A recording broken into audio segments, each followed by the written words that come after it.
The u.s.s. Liberty, a Belmont-class technical research ship, was no ordinary vessel. Equipped with sophisticated surveillance equipment, her mission was to silently monitor communications in the volatile Eastern Mediterranean. It was June 1967, and the Six-Day War between Israel and its Arab neighbors was about to erupt. The Liberty's mission was to observe, not to engage. Her presence was known to both sides of the conflict, her purpose clear: to gather intelligence and avoid confrontation. The ship and her crew were unarmed, save for a few .50 caliber machine guns for self-defense. They were, by all accounts, neutral observers in a region on the brink of war.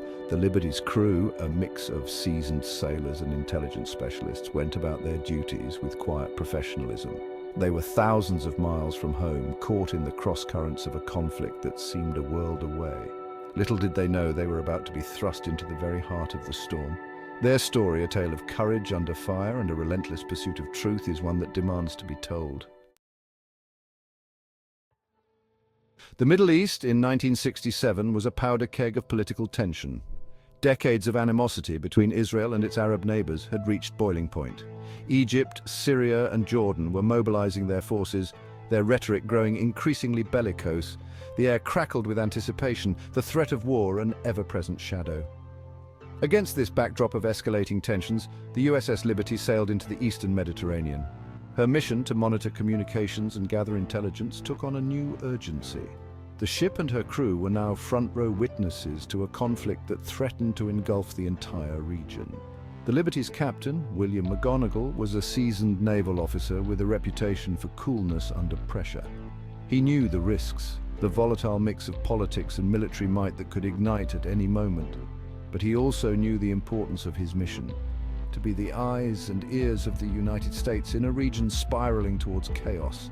As the days turned into nights, the tension on board the Liberty mirrored the escalating tensions across the region. The crew, glued to their stations, monitored the chatter of radio waves, the whispers of war growing louder with each passing hour. June 8, 1967, dawned bright and clear over the Eastern Mediterranean. The sun's first rays painted the sky in hues of orange and pink, casting a serene glow over the calm waters. On board the u.s.s. Liberty, the routine was the same: monitoring, analyzing, reporting. The crew, seasoned and disciplined, went about their tasks with practiced efficiency, their faces reflecting the seriousness of their mission. The Six-Day War was in full swing, but the Liberty remained a silent observer, a detached witness to the unfolding drama. Positioned in international waters, the ship's role was to gather intelligence, not to engage in combat. As the sun climbed higher, the radio waves crackled with increased activity. Messages and signals from the conflict zones filled the air, each one a piece of the larger puzzle the crew was trying to decipher. Israeli forces were pushing deeper into the Sinai, the Egyptian army in retreat. The rapid advancements and strategic maneuvers were closely monitored by the Liberty's crew, who meticulously recorded every detail. The mood on the Liberty, however, remained calm. The crew, accustomed to the ebb and flow of military operations, maintained their composure, confident in their ship's neutrality and the protection it afforded. They were, after all, an American ship in international waters, their neutrality unquestioned, or so they thought. The American flag fluttered proudly, a symbol of their nation's presence and their mission's legitimacy. Shortly after midday, the first sign of trouble. The radar picked up an unidentified aircraft approaching at high speed, a blip on the screen that quickly drew the crew's attention. An unidentified aircraft appeared on the horizon, approaching the Liberty at high speed. The crew watched intently, their eyes scanning the sky, trying to make sense of the sudden appearance. As it drew closer, the crew could make out the Star of David on its wing, an Israeli fighter jet. The sight was unexpected, but not immediately alarming. Still, there was no cause for alarm. The crew remained calm, their training kicking in as they prepared for what they assumed would be a routine flyby. A simple flyby, perhaps a visual identification. Nothing more. The jet roared overhead, its engines a deafening reminder of the power it wielded. But the jet didn't just fly by, it circled the Liberty low and slow, as if inspecting its prey. The crew's unease began to grow, the unusual behavior raising questions and concerns. It circled the Liberty low and slow, as if inspecting its prey. The tension on board was palpable, each pass of the jet adding to the growing sense of unease. Then another jet appeared, then another, until the sky buzzed with Israeli aircraft. The once calm and clear sky was now filled with the ominous presence of multiple jets. The crew, their initial curiosity giving way to unease, watched as the jets made pass after pass, their presence no longer a mere curiosity but a cause for growing concern. The atmosphere on the Liberty shifted from calm to tense, the crew bracing for the unknown. Section 4. Under the shadow of jets. The attack unfolds. The morning sun had barely risen when the tranquility of the sea was shattered by the ominous roar of jet engines. The first bombs hit without warning, exploding on the deck of the u.s.s. Liberty with terrifying force. The ship, a symbol of American naval strength, was suddenly engulfed in chaos. The peaceful morning air was instantly filled with the deafening roar of explosions, the screams of wounded men, and the sickening smell of burning metal. The crew, who had been going about their daily routines, were now thrust into a desperate fight for survival. The Liberty, caught completely off guard, was under attack. The crew scrambled to their battle stations, but the ferocity of the assault left them with little time to react. Israeli fighter jets, their markings now unmistakable, raked the ship from stem to stern with rockets and cannon fire. The precision of their attack was chilling, as if they had rehearsed this moment countless times. The American flag, flying proudly from the mast, was ripped to shreds. This symbol of freedom and strength was now a tattered remnant fluttering weakly in the smoke-filled air. Men were cut down where they stood, their bodies torn apart by shrapnel and high-explosive rounds. The deck was a scene of carnage, with blood mixing with seawater and oil. Captain McGonagall, his calm demeanor never wavering, raced to the bridge. Despite the chaos around him, he knew that his leadership was crucial in this moment of crisis. "Get me the Pentagon!" he roared, his voice barely audible above the din of the attack. His command was clear. They needed help, and they needed it now.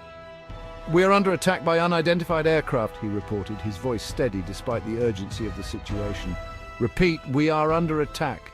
The message was repeated, a desperate plea for assistance that echoed through the ship's communications systems. But the attack on the Liberty was no random act of aggression. The precision and intensity of the assault suggested a calculated plan. It was, as the survivors would later testify, a methodical, deliberate assault on a ship and her crew. The attackers knew exactly what they were doing, and they executed their plan with ruthless efficiency. The jets targeted the Liberty's communications room, crippling her ability to call for help. This was a strategic move, aimed at isolating the ship and preventing any chance of rescue. They strafed the life rafts, a clear indication that they intended to leave no survivors. This act of brutality underscored the merciless nature of the attack. The Liberty, her hull riddled with holes, began to list dangerously to starboard. Water poured in through the breaches, threatening to sink the ship. Fires raged out of control below deck. The crew fought valiantly to contain the blazes, but the damage was extensive. The crew, their training kicking in, fought back with their few .50 caliber machine guns, a futile but defiant gesture against the overwhelming firepower of their attackers. Their bravery, in the face of such overwhelming odds, was a testament to their courage and dedication. Section 5. A desperate struggle, Liberty's fight for survival. The attack on the u.s.s. Liberty continued relentlessly, a barrage of violence that seemed to have no end. Wave after wave of Israeli jets pounded the ship, their pilots seemingly determined to leave nothing but a burning wreck. The sky was filled with the deafening roar of engines and the terrifying whine of descending bombs. But the crew of the Liberty, their initial shock giving way to a fierce determination to survive, refused to give in. They rallied together, each man driven by a shared will to fight back and protect their ship. Below deck, men choked on thick smoke as they fought desperately to contain the fires raging through the ship. The heat was unbearable, and the air was thick with the acrid smell of burning metal and fuel. Ammunition stored in the forward compartments exploded with terrifying force, adding to the carnage. The blasts sent shockwaves through the ship, causing further damage and chaos. The wounded, their bodies ripped apart by shrapnel and burns, cried out for help, their pleas drowned out by the roar of the inferno. Medics worked frantically to tend to the injured, their makeshift infirmary a scene of utter devastation. On the bridge, Captain McGonagall, his clothes ripped and bloodied, refused to leave his post. His face was a mask of determination, his eyes scanning the chaos below. His jaw was broken, his body riddled with shrapnel, but his spirit remained unbroken. He was a pillar of strength for his men, his presence a source of inspiration. He continued to issue orders, directing the defense of his ship and the rescue of his men, his voice a beacon of calm amidst the chaos. Every command was clear and decisive, a testament to his unwavering leadership. "Keep transmitting," he ordered his radio men, even as the communications room was reduced to smouldering ruin. The radiomen, their faces set with grim determination, worked tirelessly to send out distress signals. "Get word to anyone who will listen. This is an American ship. We are under attack."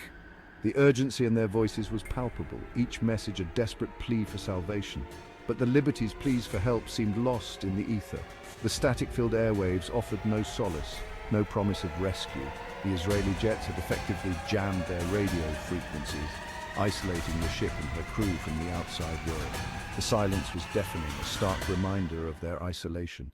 They were alone at the mercy of their attackers, their fate hanging precariously in the balance. The vast expanse of the sea stretched out around them, a desolate backdrop to their desperate struggle for survival.